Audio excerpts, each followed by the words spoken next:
part of me was just like, I was like, this bit I don't really understand. And then I was like, could I just like quote him and then be like, so that's what he says, moving on, there you and go. then not demonstrate my understanding in any way, shape, or form. Yes, that's like writing an essay and you just like, Yeah. it's all quotes and then Yeah. What's my word count at? Are we at an hour and 10 minutes yet? Yeah. What's my word count at? Yeah, yes, it's not like exactly. that at all. Yeah, we measure our podcasting labours in hours. Well, what are you gonna do? Anyway, we're ready to Rock chalk and roll, up another baby. labour hour to podcasting. Yeah. The podcasting hour. I don't know. If we're talking about labor multipliers in our capital or in our communist society, I think this is a negative labor multiplier for podcasting. Dan, happy May Day. Happy May Day. It's the 1st of May today. Well It done. is, I had no idea.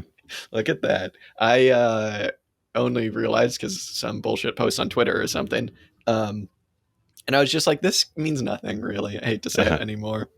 It's like Labor Day in America. Like when I was growing up, I didn't even think that had anything to do with labor. You know what I mean? I was just like, this is just a day for like barbecuing. That's it. Like, what's labor? You know what I mean? May Day, unfortunately, it's kind of just turned into that. It's just like, hey, that day where we like virtue signal. And like, yeah, one day it'll mean something again. But at the moment, I feel like it has a whole lot of meaning. Yeah. I mean, I'd quite like to know. I never went to any of the May Day marches in London, and I'd quite like to know whether there are still people carrying oil patents Banners. of Stalin through the streets, and, whatever. One would hope. One would, yeah. Yes, it will be a sad day when that comes to an end. I'll show up with an oil painting of Jan Appel and Murray Bookchin. Yeah. Yeah. But yeah, I'm sure there's some people with some Murray Bookchin references, some patches or something like that. I don't know. Part of the weird thing about this country is like it also May Day still seems to exist in the psyche as some kind of vestige of like Celtic paganism as well. Like May Day is like sort of sure. dancing around a maypole and like village fetes and I don't know. Yeah. Some sort of spring festival. I mean, no one else, but when people wish you happy May Day, they don't mean don't mean what we mean. Well, that's why I carry my old painting of Murray Bookchin to kind of get the like crunchy hippies on board, and then also the lefties. You know what I'm saying? Yeah. What are you gonna do? Your painting of Murray Bookchin in some kind of like imp spirit mask, sort of dancing through the woods on May Day. Yeah. We've never had fan art for this podcast, but now would be the time. Imp Murray Bookchin, Satyr Murray Bookchin. There you go. Happy May Day. That's hilarious. Yeah, it's like all the Noam Chomsky garden gnomes, but like, Gnome Chomsky. I have nothing else. I'm kind of putting off talking about value. You've been reading The Three Body Problem. I've been reading How was that? You've been putting off reading this, much like I've been putting off reading this. It rules. Yeah. It's cool. If my contribution to this podcast seems even more subpar than usual, it's because I've been reading that book instead. You're like value acts as like a gravitational pull for market price, but not like a three body type of problem where it kind of doesn't ever come back to equilibrium. Let's talk about that. Yeah. Anyway, no, I was quite voraciously consuming that book after I mean, you've been telling me to read that for good book. Years probably. And I started watching the show and hated it and was like, I really better find out what this is about. So it's great. It's all the things that I like. Exactly. There aren't any like hard appearances of aliens yet, but I live in hope. Exactly. I butt up to you when I was reading the second book, which is called The Dark Forest. And I was like, oh man, this book's really good. I think you'd like it. And like, you knew what the Dark Forest problem was and I didn't. And I was just like, wait, what? Oh, did that come from this book? I was spoil like, bits of that. Yeah, I'm not sure which way around it comes. Like that particular answer to the Fermi paradox, I think it's might be taken from that book. It's a bit much, I say. Whenever anybody is like, here's an answer to the Fermi paradox, it's always a bit much. It's always a bit like... Well, it's either like ridiculously grandiose or incredibly mundane. It's like people are far apart. It's like, yes, yeah. Here's my answer to the Fermi paradox. Space is big. Space is really big. Wow, very cool. I remember when I used to, like a decade ago, when I used to listen to hardcore history, Dan Carlin's answer to the Fermi paradox was, once you get to the 50s in every civilization, nuclear bombs go off and everybody dies. He's like, it probably happens in every civilization. And even like dumb, like high school me was like, I don't think that's true. I mean, we don't know. We don't know. Could still happen. Yeah, I mean, but that does imply that we somehow managed to pass a threshold that the majority of other civilizations don't. That is true. That is true. And I just sort of refuse to believe that our civilization is that special. Hey, once we understand value enough, Dan, we'll be able to really start human history. You know what I mean? Yeah. I mean, I still maintain that it's the transition to commodity capitalist economy that's like the big hurdle in the development of civilizations here or elsewhere in the galaxy. Yeah, but hey, is that a bit Neo-Smithian? The seeds of capitalism originate in all planets. That's like, who's the guy that wrote about aliens? The Poseidon. Poseidon. It's that, but also mixed with like weird, like, I don't know. I can't remember the other guy's name about the breakdown of capitalism. Anyway, now that I can't remember anything to do with Marxism. Dan Carlin needs to read some Poseidism and realize that the nukes are good for, I don't know, alien contact, I guess. Well, yeah. That's why we haven't discovered aliens yet, because we haven't nuked ourselves. We haven't nuked ourselves yet. Yeah. That's my answer to the paradox. Board. Nukes are good. Okay. We're back doing value theory, Dan. As always, before we start recording, Dan and I do a bit of a check-in and we go, how are you feeling about this week's reading, this episode's reading? And, when we read something like this, the answer is usually the same. It's usually like, it's going to be what it's going to be. I mean, we're back doing the book that everybody says to read about value other than capital, which is Rubin's Essays on Marx's Theory of Value. And we started the section on Marx's theory of value because 2 episodes ago we did the bit on commodity fetishism. Now we're starting the second and last section on the book, which is just about value. I would imagine it'll take us a few more episodes to actually finish this book, despite it being relatively short, just because it is obviously very dense. And as you're reminded all throughout this book, value theory is complicated. And I think if you think that you're going to just get it and just like have a quick understanding of the way that commodity production works, Marx will smack you over the head, even though at the same time he's like, any child could understand this. So, Yeah, before we started recording, you were saying that like it's always incredibly complicated until you suddenly have this aha moment, and then it becomes incredibly simple.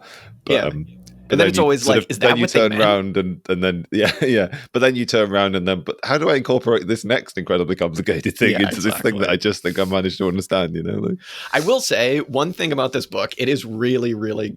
It's great. It's very clarifying. It's exactly what you want. It's short chapters. It's, him holding your hand through all of these different concepts. Paragraphs at the beginning and the end that sum up concisely what he was just talking about. We love that.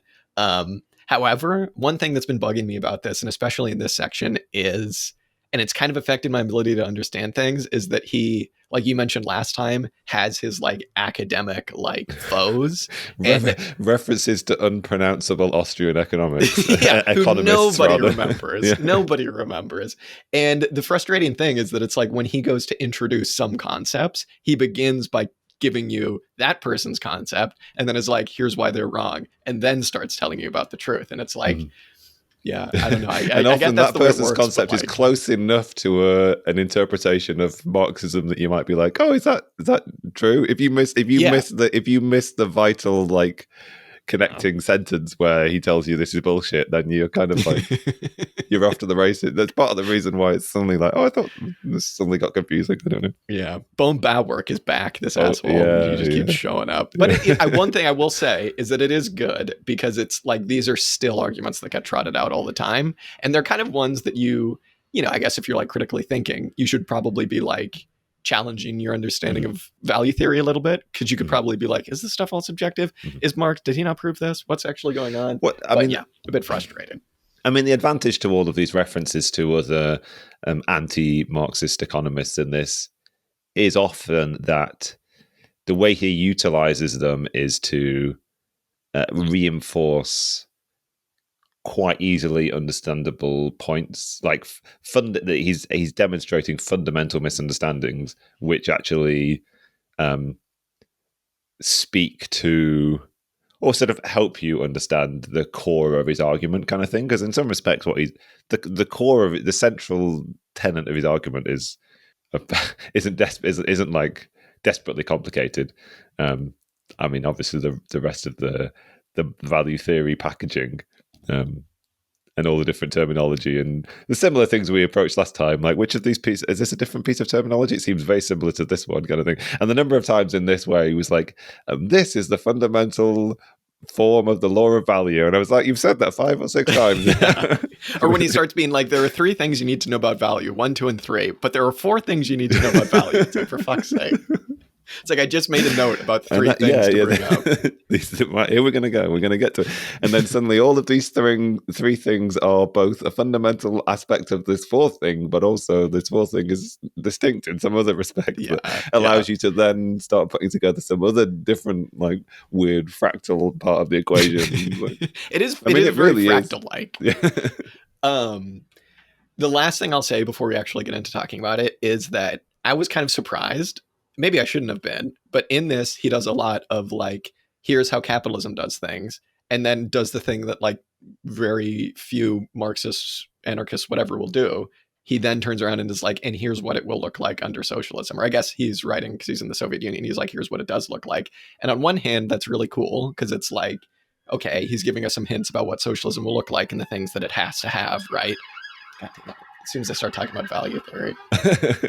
And then, but then on the other hand, it's like he's talking about the Soviet Union. You know what I mean? And so you kind of have to pick these things apart and be like, what is he saying that, I don't want to imply that he's like, I mean, obviously he was being censored to some degree, but I don't want to imply that like he's like lying about certain things to get it past censors. But to a certain extent, it's like, is this what socialism will look like? Or is this just what the Soviet Union looks like? But having said that, a lot of the stuff about what socialism does as opposed to capitalism is actually quite good. And we will get to some of it, I think. Yeah, I feel like his references to socialism are usually quite general and abstract, to my reading anyway.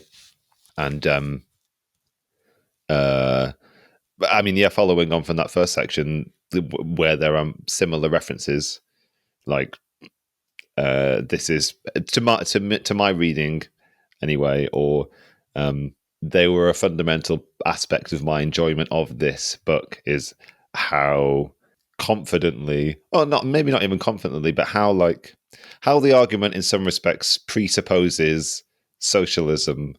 I guess just generally presupposes socialism. I mean, it's not like teleological per se, but like it approaches socialism as being an adaptation, but also a sort of like logical opposition to capitalism in some ways, I guess. But, yeah, absolutely. And I mean, like, at the risk of sounding teleological, it seems like it should flow quite naturally out of capitalism at a certain point. So certainly it starts talking about like directly social labor and indirectly social labor, which actually I think we get a really good explanation of in these chapters, and is quite a bit more simple than I think we were maybe making it out to be in the Critique of the Gothic Program episode. But anyways, we will get to that. Let's start talking about it, I guess. I mean, maybe we do what he does, where he just gives a quick summary of kind of what we've been over last time when we talked about commodity fetishism. The kind of like 1-sentence summary of his stuff on commodity fetishism is that he basically says that the commodity economy forces human relations between each other to acquire a material form. And in fact, they can't, this is the really important part, they can only be realized in this material form, right? And so we spent a lot of time talking about that last episode, but we will kind of get into this idea again as well about like why it is that these relations have to have a material form. Because that is quite important to the whole idea, not just of commodity fetishism, but of value. Yeah. That is a very succinct 1-line summary of what commodity fetishism means to him, and why he's like why he begins his analysis of value theory with it. And I mean, one of the interesting, coming back to, I don't know how you'd pronounce it, Bob. Anyway, some guy said Austrian economist. One of the references to him and his many misunderstandings of Marx, right, is Rubin implies that some misreaders of Marx seem to think that from the first 5 pages of Capital, you can glean everything that you need to know about Marxist political economy and Marxist value theory. And if, as I'm sure all listeners have some familiarity, like if you read the first 5 pages of the first chapter of Capital, what you get is a beginning with lots of technical terms, the sort of truthfulness of which is explained, but in some respects affirmed. And if you were to start with that from that standpoint, what you would assume, as some misreaders of Marx do, is that actually what Marx is creating is a very logically consistent but otherwise abstract edifice predicated on like the equivalent of like thought experiments, like he's creating these economic categories from his own logical deductions. And what Rubin is saying is actually what you need to do to understand Marx is to recognize that the logical argument that he deploys in the first chapter of Capital, what Rubin is doing is sort of turning that round. If Marx ends the first chapter of Capital with commodity fetishism and the kind of like material form that underpins this otherwise sort of like theoretical argument, Rubin is starting with the social form and then building out from that the more abstract, the more sort of like hidden world of broader Marxist political economy, I guess. Yeah, no, I think you're absolutely right to start there. And that's kind of like the whole point of kind of like Marx's, I suppose, like analysis of capitalism, right? As opposed to as like how things actually are. Like I've heard it explained that Marx was kind of doing the opposite of Plato's cave, where he wasn't like coming out into like the reality of the world. He was kind of like going down into the hidden abode of production to like see how things are actually quite different, like in the cave, right? It's kind of like a weird metaphor, but it's like this idea of the surface level reality and the kind of like self-mystifying aspects of the social relations of capitalism, which bourgeois economists, time and time again, have always gotten wrong because of this kind of self-mystifying nature. So, I mean, I think that kind of ties in quite well with this idea that we have kind of keep coming back to in at least recently, like in a lot of different things that we've read, which is that Marx is definitely like he understands that he's studying a determined social environment, right? And like that environment has a determined production structure, which is to basically just say like a fancy way of saying that Marx is differentiating and studying, here's what all economies do. Here's what is specific to the capitalist mode of production.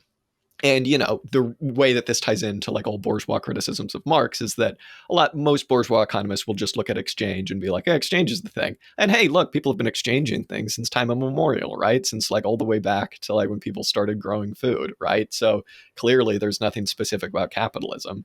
But Marx would say that, well, no, actually, like exchange is just one part of social production and of the entire production edifice of society. And you can't just focus on that one thing any more than you can just focus on like the concrete labor that people actually do, right?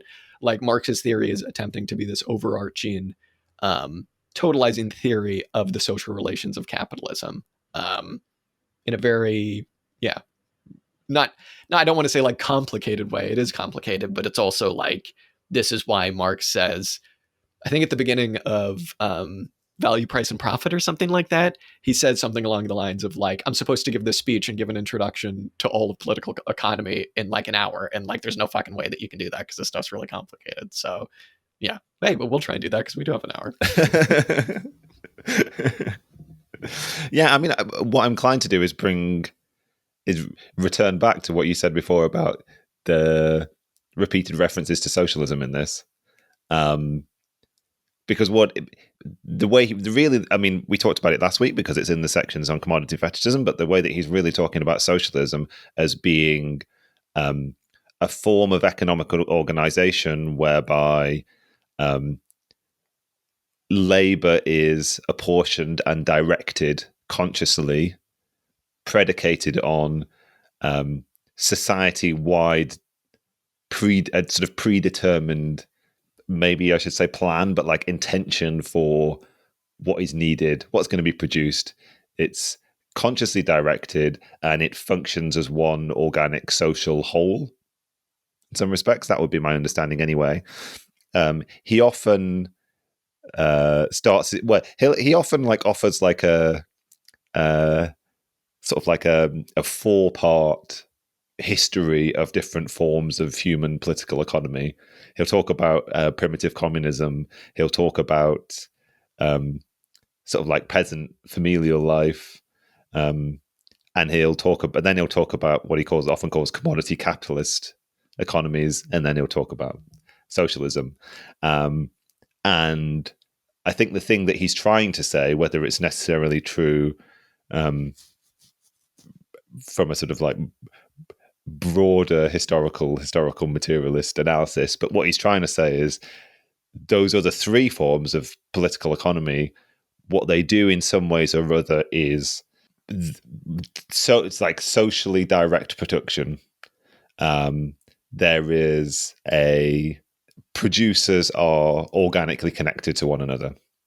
Whereas under capitalism, what you have is, and we've talked about this last week and we've talked about it in previous weeks, what you have is a form of production which is economy or sort of like global in its scale. Production is entirely social. Like there is only one society in some respects on a sort of economic level. But production is actually carried out on an individual firm or individual producer level. And the sort of the goal of socialism, I suppose, is to sort of overcome that contradiction, I guess, the contradiction between private ownership of the means of production, but production otherwise being done for society on a global scale. So the point in my saying this is like coming back to the assertion that both what you were saying, that what Marx is actually doing is starting with a material basis, so like here is what is true on a sociological level, and if we're going to have this sociological arrangement of human relations, what kind of economic organization does it necessitate?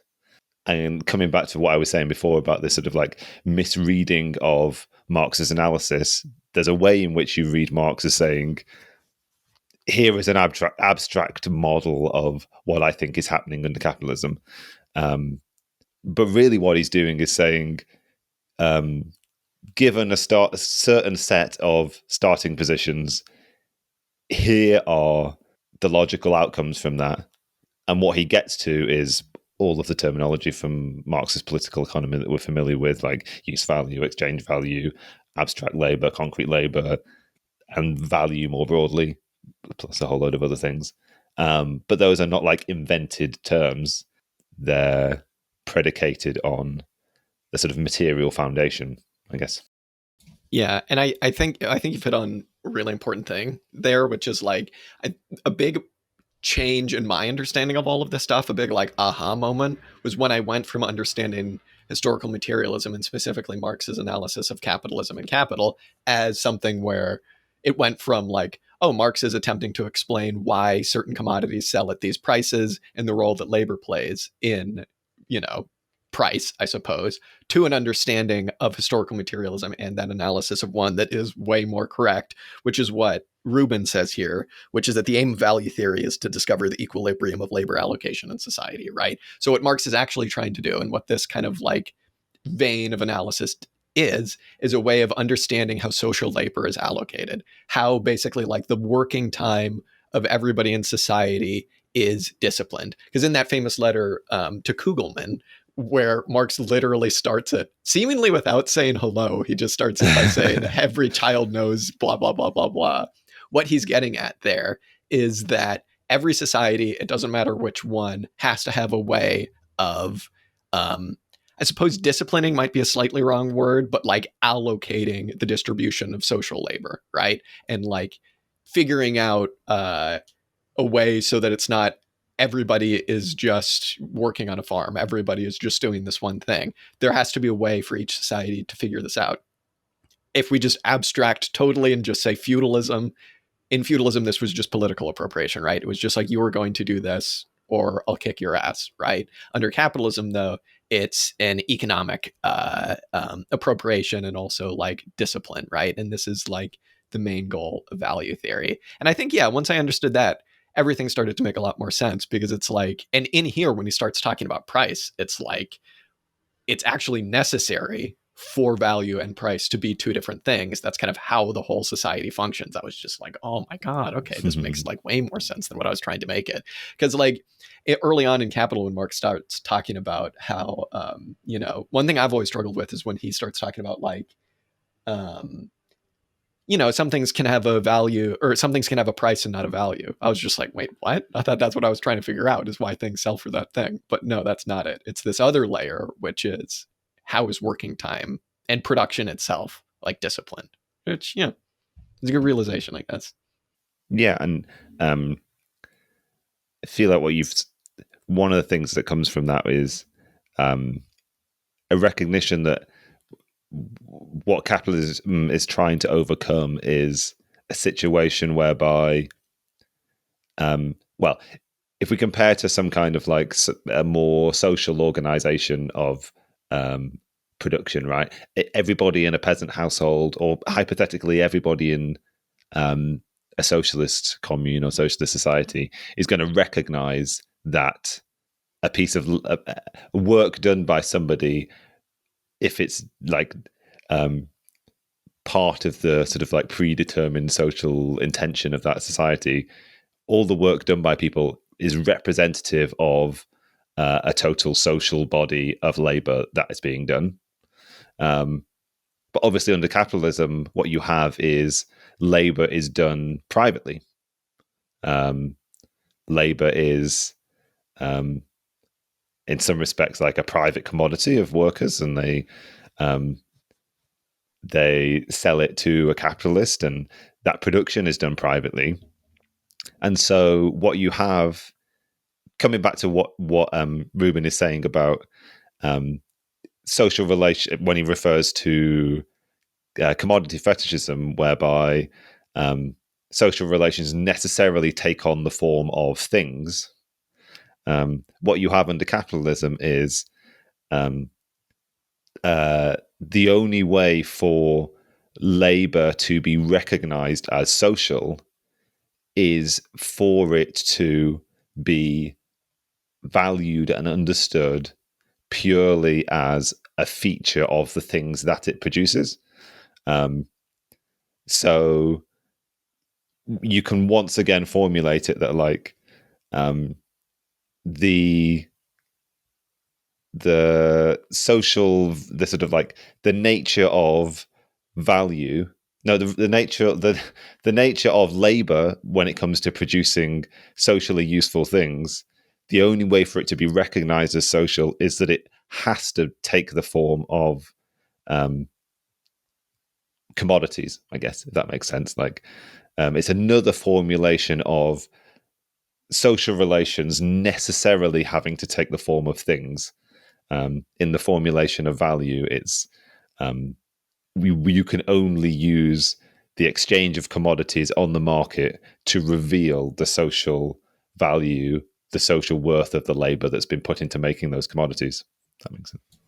Yeah, absolutely. I mean, again, this was like another thing that was kind of like an aha moment for me, which is like, there's a reason that, you know, communists, anarchists, whatever, like bang on about private property so much. And it's because it is actually at the core of what makes commodity producing society a commodity producing society, right? Like you can list a million different things that seem to be unique to capitalism, but really the thing that does is the fact that all of the producers are producing things for everybody else, but they're doing it privately. And there's no central, or not even central, there's just no rational plan that's going on that's telling people, okay, produce this much. And this gets into, I think, the thing that I'm maybe like the most confused about all of this, which is when Rubin starts talking about the like qualitative aspect of value versus the quantitative aspect of value. I think what I'm about to talk about is the quantitative aspect of value. I'm still a little bit confused. But when we talk about like exactly what you're saying, right, which is all producers producing in private firms where they have no communication with each other and no connection to each other than when they exchange things. Basically, what Marx is trying to say is, well, then how do they know that the labor that's gone into making whatever commodity that they're making is socially useful? And Marx says a lot of time it isn't, right? Like, in fact, like a good percentage of producers will always be producing above the average, and thus they won't be able to exchange for as much like social value or whatever, or I should just say value, I guess, as they would if they're producing at or below the socially necessary labor time. And this gets into this idea that Rubin talks about here about like equilibrium, which is really, really interesting. And I'm still a little bit confused on. But basically, it's this idea that there are simultaneously tendencies within commodity production, which is, say, capitalism, to bring all of society's total social labor back into equilibrium. And there are also simultaneous tendencies to push it back out of whack, to push it out of equilibrium, right? So because nobody knows how much of what they're making is necessary, there's always going to be some element of over or under production, right? Like you can do all of the market research you want, you can do all of the accounting that you want, especially like accounting for labor time, which capitalist firms do, to compare it to like the social average. Because everybody is still producing privately, you're still just kind of guessing, right? So he says, Rubin says, and Marx says that this is a tendency to throw everything out of whack, to make it so that some firms are not going to be producing enough, some firms are going to be producing too much. They're going to disturb this equilibrium of social labor, right? But then he also says, and I think this is one of the things I'm hoping you understand a little bit more, where he starts talking about the tendencies to actually bring it back together into equilibrium. I mean, I think what he's just saying is that because there's a tendency to disturb equilibrium, there's also a tendency to bring things back into equilibrium, because producers are just going to constantly be trying to produce for that socially necessary labor time. Again, I'm kind of a little bit confused by that, because then he also starts getting into talking about how producers constantly try and cheat this equilibrium by upping productivity and by exploiting surplus value, right? So again, this also gets in, I guess, I don't want to add another thing on top of this, but this also gets into why it's necessary for market price to be different to the actual value of a product, and that's the equilibrium that's being disturbed, and that market prices actually do help kind of this equilibrium get kicked back into place because of supply and demand. But it's a lot of stuff. I mean, he says a thing which I'm going to say because he says it, but it doesn't mean that I understand it at all. He basically implies that, or states rather, that if it were to be the case that value and price were perfectly equivalent, that would almost be the end of capitalist economics. Or that the capitalist system would cease to exist, I guess. No, hang on. That's the thing that I'm kind of confused about, because is he just basically saying there would be no motivation for people to exchange? I guess so, right? Because it's like, why would you exchange? Yeah. Well, I mean, there's the maybe, but more so, maybe it's just that like so many of the mechanisms of competition are sort of like designed. I mean, I think you're right to reference like increasing productivity, right? Because what capitalists are doing by increasing productivity is seeking to produce more and therefore be able to monopolize supply, and then take up as much demand in the market as there is, kind of thing, and push other producers out. And like in some, just coming back to what you were saying about the things which like bring the capitalist system back toward equilibrium again. I guess what he's saying is just that you can't exist under conditions where there's a massive oversupply of something for too long. So some business is just going to go out of business. That labor is going to have to be allocated through the market to some other productive activity, supposing that some other value, sort of like profit-making productive activity exists, because we're still operating under capitalism, right? And if there's activities that may be socially useful but don't produce a profit, aren't going to be what it is that labor is allocated to.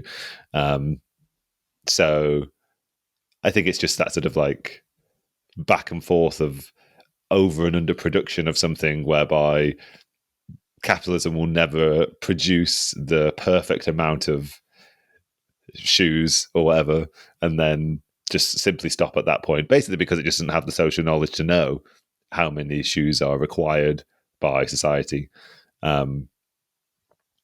But also, yes, if it were the case that price and value were the same, then all of these fundamental mechanisms of capitalism, in particular the one that drives toward increased productivity, potentially increased automation, wouldn't continue as a driving mechanism, I guess. And I guess it makes sense then that that's why capitalism seems so like stochastic in it, if I'm using that word correctly, in its growth and in its like, leaps forward, and in its kind of like basically, like we've talked about on the show before, about how when we see technological leaps forward, it's oftentimes at the expense of the working class, because it's like an attempt to discipline the working class, right? So instead of seeing this like gradual straight line of, upward productivity at all times, even though you do see, of course, like way abstracted out, that capitalism is always upping productivity because it needs to.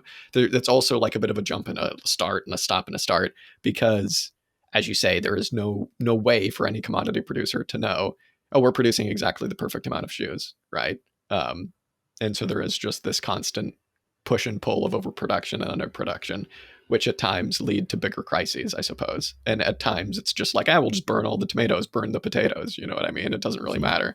But then at other times it's like, oh God, whole industries need to go out of business before we can get this, underway again. Mm-hmm. Yeah. I'm wondering whether I have anything to say vis-a-vis magnitude and or qualitative and quantitative aspects of value, right? Because he uses so many different pieces of terminology to refer to these things. He talks about magnitude of value being its sort of like its quantitative aspect, right? And in some ways, we've come across this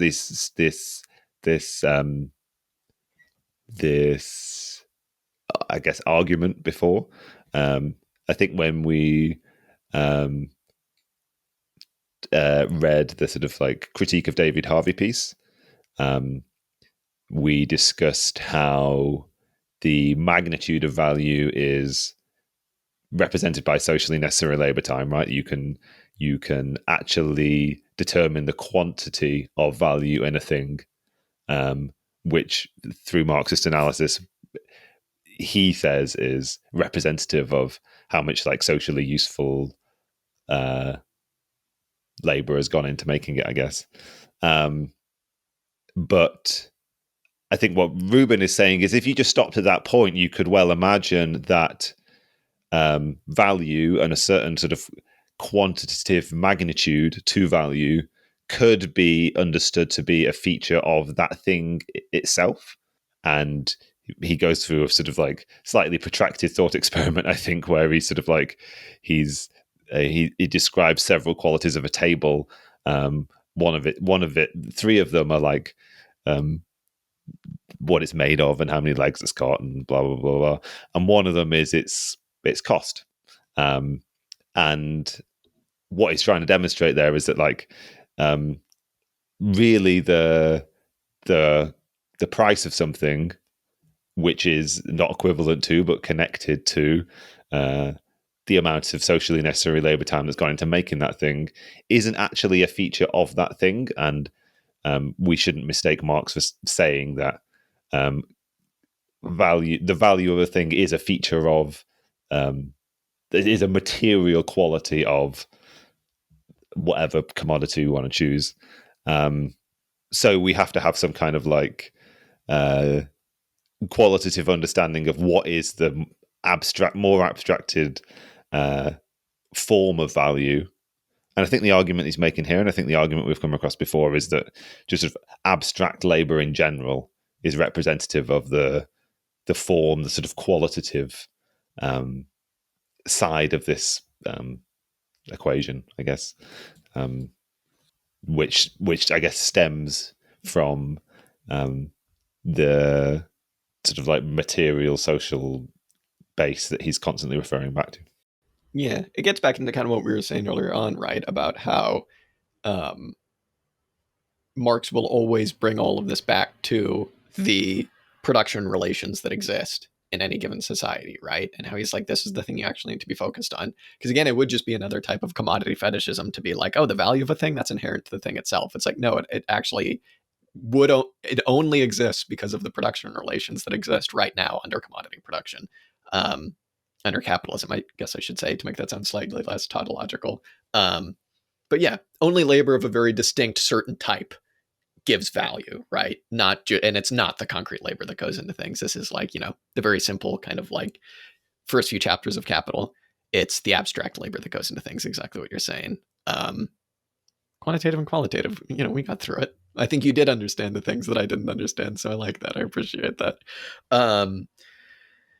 The next bit of that I found really interesting that maybe we could talk about was the equalization of commodities stuff, and about how that reflects the equality of producers, and about how this kind of gets into this idea that there's another criticism that always gets leveled at Marx, that he's basically saying that Marx is just saying that all commodities are equal, that because they share this one same quality, that all commodities are equal. But look, you wouldn't exchange two, equal use values. So obviously Marx is incorrect. I mean, anyone that knows anything would know that Marx isn't talking about use values when he talks about exchange, right? He's talking about the actual exchange values of a thing. Imagine that. Basically, this got tied all the way back to Aristotle. I'm going to sound like a bit of an asshole right now, but like Aristotle was one of the first people to actually legitimately try and grapple with this question of, hey, wait a minute, people are exchanging two things that are very clearly not equal, but they somehow decide that they're equal. What's going on? And for Aristotle, he just kind of left it at, well, they're not equal. Obviously, look at them, and people just pretend that they're equal for the purposes of exchange, which rules. And I think it's very funny. It's just like, I'm not answering that next question. But that is kind of the attitude that pretty much all bourgeois economists now have, where it's like, don't even begin to talk about equality of commodities, right? Because there's nothing. Because the moment you start asking questions about what that thing actually is, you're going to see how much it actually has to do with labor, and that's like not what bourgeois economists really like to see. But it was really I don't know, eye-opening for me, I guess, to realize that Marx did grapple with this question again quite seriously, and he showed, no, there is actually something that is equal in all of these commodities, right? There is a quality that you can compare. It's kind of like the third thing argument, I guess. And it's not fake, and people aren't just pretending like it is. It's actually there, and it actually exists, and it's actually real. It's kind of mystical as it might actually seem. And this quality is just labor in the abstract, which I thought was really interesting. And I mean, what Rubin does here is then he kind of takes that argument and then he shows how this basically reflects the equality of commodity producers, which is to say, in the marketplace, everybody is equal, right? At least like in theory, in a kind of abstracted view of capitalism.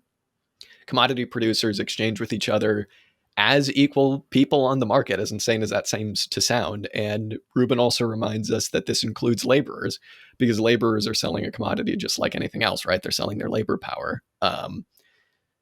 So yeah, bit of a brief detour, I suppose, through Greek philosophy, which is something I've never done before. But yeah, it's quite interesting. Yeah, that reference that Marx makes to Aristotle is in the first chapter of Capital. And it's an important argument that he makes, because he's saying that Aristotle can't possibly grapple with the idea that all labor could be equal because of the material, productive, social relations of the society in which he lives, right? Like, he lives in a slave economy. Like, nobody who lives under those conditions could possibly say that all labor is in some ways equal, because it's sort of like, to their mind, self-evidently isn't. And therefore, like, a certain, like, logical train of thought is precluded from them because of the social relations of the society in which they live. It's funny that another one of these critics of Marx that Rubin brings up is supposed to have said that, oh, look at Marx, he's clearly making a moralistic argument because he's saying that, like, all producers should be equal, which is fundamentally misunderstanding what he is doing, which is saying, no, a key tenet of this is, once again, coming back to, like, the social relations of capitalism under capitalism necessarily being taking a certain form, and a certain form, a sort of a particular certain objectified form. What Marx is saying is, no, like, it's a fundamental tenet of capitalist society that all producers must be equal on some particular levels, right? Obviously, we're not saying that, like, there are no social classes under capitalism because everybody's equal, but, like, as you were saying, like, everybody, and as we talked about last week, like, under capitalism, in some ways, everybody is judged as a bearer of some commodity or other. And what they do with those commodities is what leads to the class society that we live in, but that's not the fundamental starting point. So it's another example of what Marx is doing, is saying, like, okay, no, this is a society in which we live. This is what capitalism does. These are the core tenets of it. Here is what a functioning economy is under any conditions. How do we take the core tenets of capitalism, which are private commodity production by free and independent producers?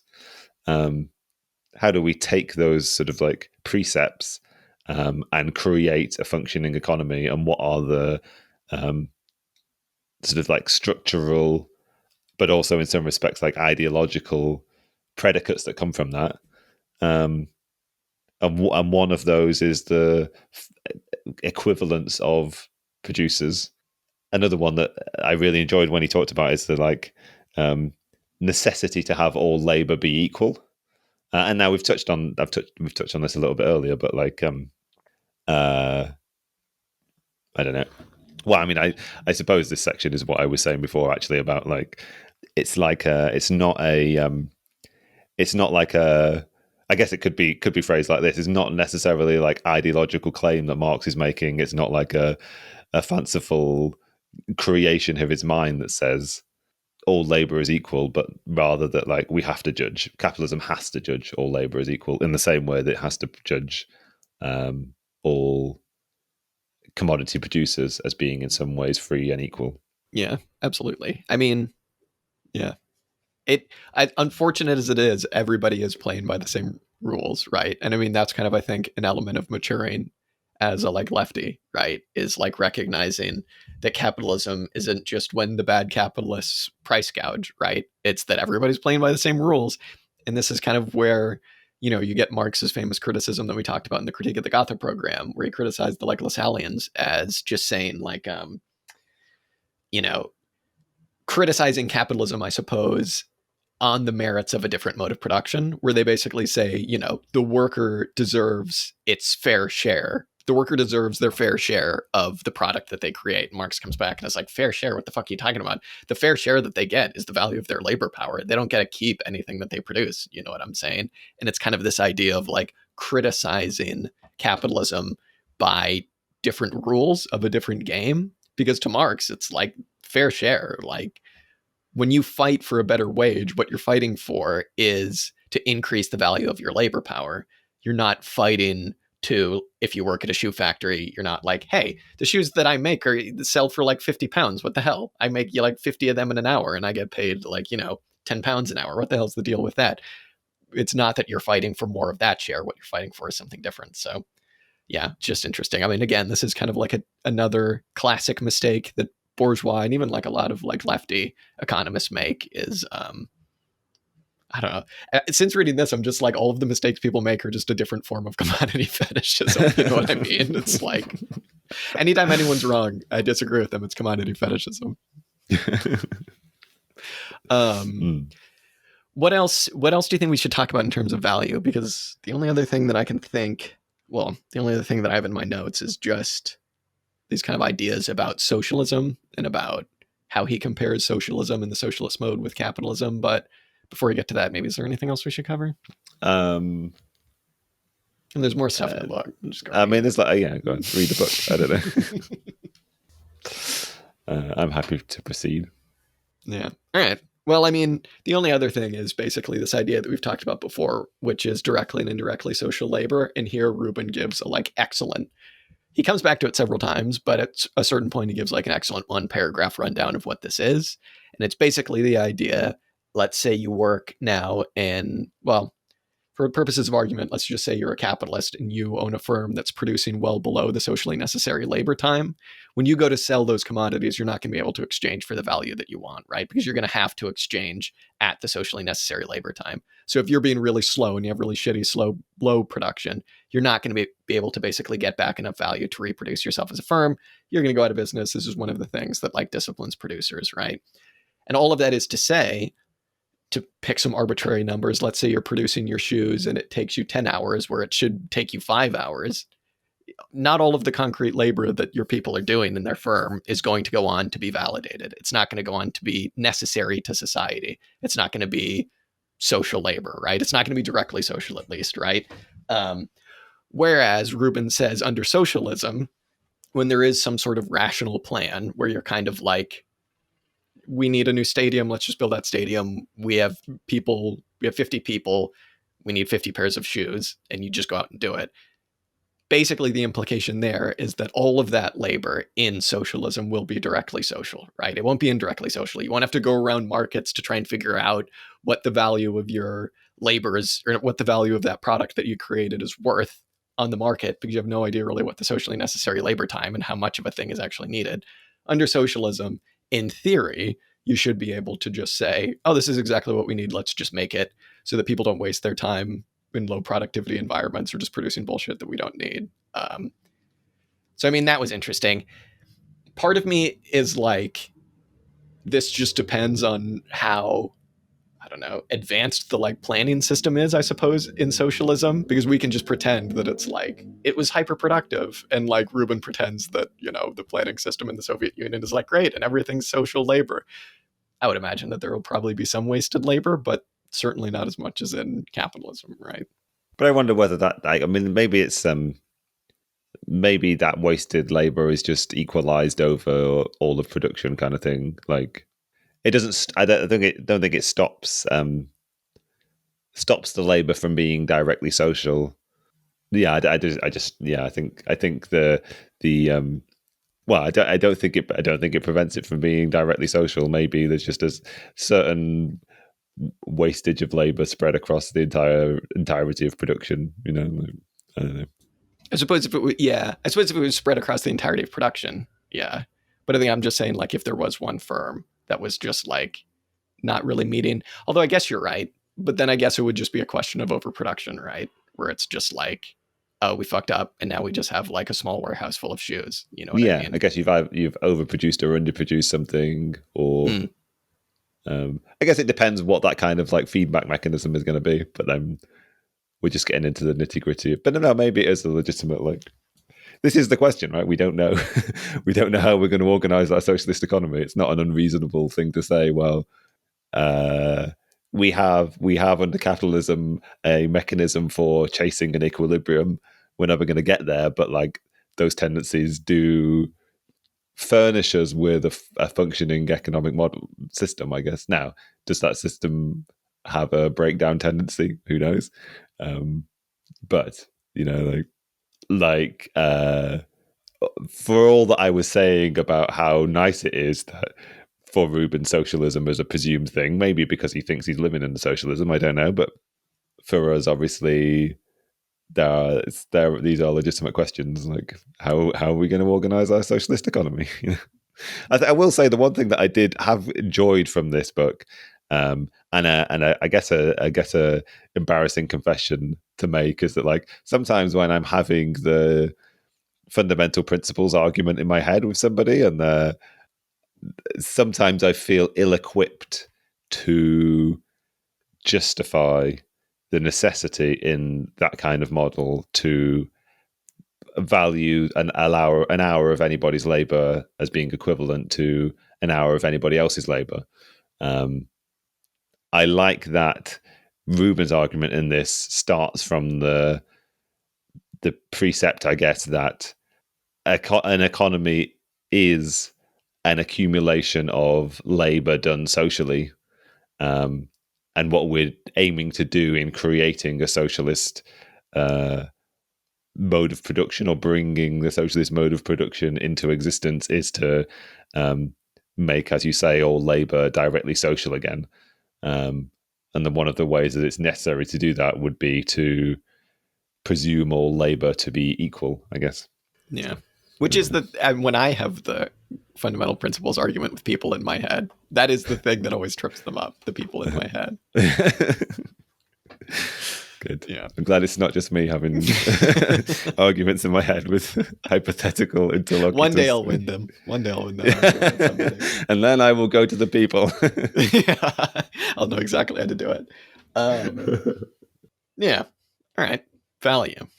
Very interesting stuff. Yeah. Well, we may not understand value, but I will say that this book is incredibly valuable if you do want to understand. Absolutely. I suppose the last thing too, just to like drive home, is that while this stuff does seem complicated, and to a certain extent it is, what Marx is saying is that it does always come back to these social relations. And the thing that you do need to change is, at its core, I suppose this is why everybody drives on about it, it is this all stuff all does stem from private ownership of the means of production and firms producing privately. So like, yeah, one could imagine a socialist society that maybe even has existed in the past, where people have said, hey, we've collectivized everything, now we have socialism, but it's done in a way that isn't exactly, stable or actually collectivized in any meaningful way, where the law of value doesn't actually keep operating. But I suppose that is just to say this stuff all does come back to this idea of firms being held privately, and this lack of communication and this lack of coordination. So coordination, someone will figure out how we're supposed to do it, and it'll happen because it needs to happen. But yeah, that's that, I suppose. Mm-hmm. I mean, what Rubin has taught me is a very valuable lesson, that when approaching Marx, no matter how sort of abstract and convoluted it may become, to always look for the sort of like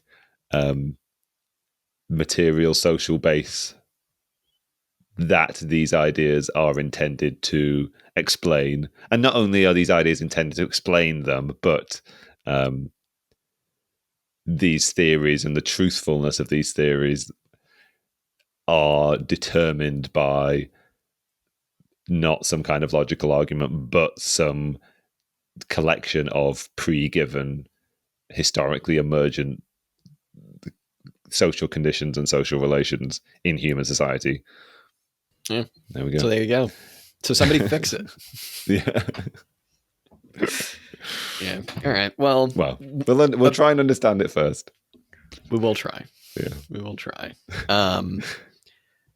I would imagine it'll take us 2 more episodes to get through this book, if I'm being honest. Yeah. We did. No, it's not necessarily evident in this episode, but Jack and I somewhat arbitrarily picked which chapters we were going to read.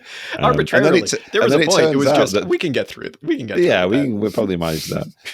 But then it turns out actually that the way Rubin breaks down this second half of this book on Marxist labor theory of value is into 3 sections, one of which did correspond to the chapters that we read. So we did it. Yeah, by some luck, I guess. Yeah, we're kind of just looking at how long the chapter titles were. In some future episodes where we cover this book, maybe expect 2 more episodes where we more consciously follow Rubin's direction and on how to approach reading the book, I guess.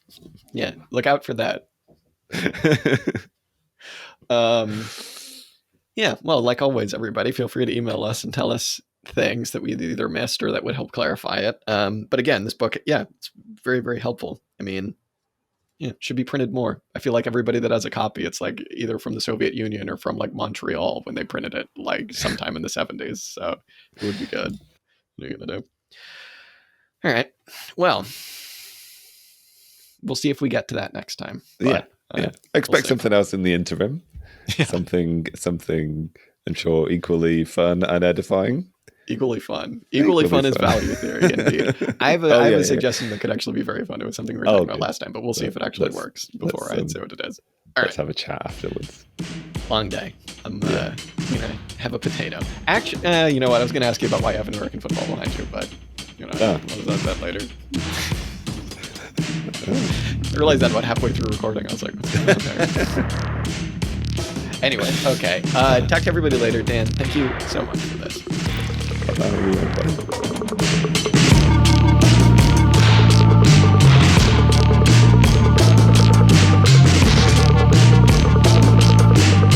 Hey everybody, Jack here. Thank you so much for listening to this week's episode. The song that you heard on this episode is Music to Kill Bad People To by King Gizzard and the Lizard Wizard. You can go ahead and check this song out much more on their Bandcamp at kinggizzard.bandcamp.com. If you want to go ahead and get in touch with us, chat shit, tell us that we're wrong, whatever you want to do, you can go ahead and do that at auxiliarystatements@gmail.com. You can just send us a message there. Or you can get in touch with us on Twitter, on Discord, on Instagram. You're a smart person. You can find these places. We got a YouTube. We post stuff there as well. Sometimes we stream. Thank you so much for listening. Till next time.